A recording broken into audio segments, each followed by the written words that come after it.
Maayong adlaw sa inyo ang tanan. Welcome to Pertimers TV. So sa akong mga katagilungsod diri sa Don Carlos Bukidnon, nag-aawhag sa tanan ng mga katawhan nga naka testing og therapy sa Sinaji Don Carlos branch. Nagresyon na sila no ato at January 5 hangtod karon na paghapon diri so kato mga kaubanan na mga nagpa-therapy libre wala gyud sa bayad mga badi. So mga dire lang ni located sa Dukosen building.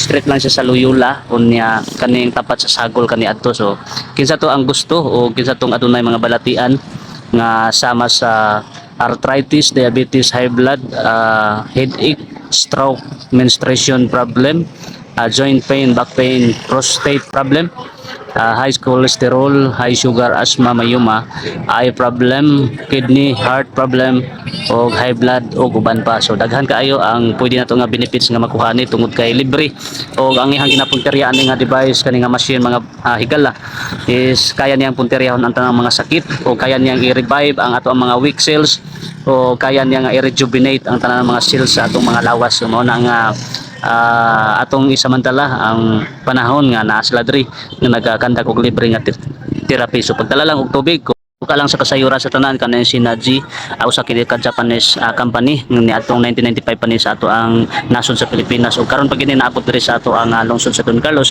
ug ubay-ubay na pud ang nakasinati niini sa kaayuhan. So tungod kay libre kini daghan kaayo ang mga benepisyo nga kaya nato makuha.